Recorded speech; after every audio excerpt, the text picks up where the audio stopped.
هجرة غير شرعية، ولادنا غرقانين في المية.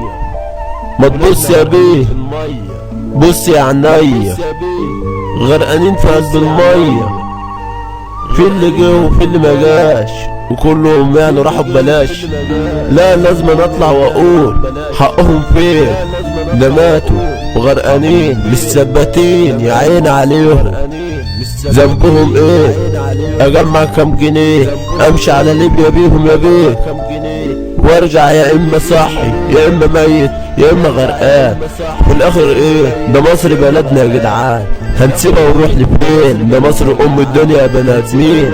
ما تصحى يا عم وصحينا، ده الدنيا هتخلص بينا من كتر حكاوينا. تعبنا يابا، حبايبي واصحابي ضايعين واحنا مش عارفين هما راحوا لفين، غرقانين ولا ميتين ولا صاحيين ولا مخطوفين.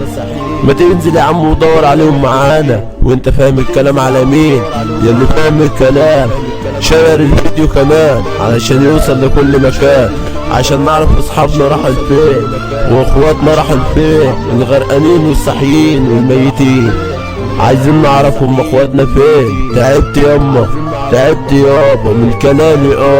هحكي برضه على ولادكم وهقول ده انتوا زي امي يا ابويا. انا هحكي عليكم برضه انتوا كمان، انا عارف بالوجع اللي جواكم، هحس بيكم برضه واحس ببكاكم. ما تزعليش، لا ابنك عند رب العالمين لو ما جاش احسن من الارض بكتير، وهما بس فاهمين، وهما فاهمين الكلام على مين. محمد عوض قال لكم الكلام. انزل يا اسطى يلا معانا تاني كمان، انزل يا اسطى واركن بينا على جنب، ده الموجة عالية. اركب يا دي انت وهو بدل ما اضربكم بالنار. ركبنا ياما وماشيين. محمد عوض قال للملايين، محمد عوض قال للملايين.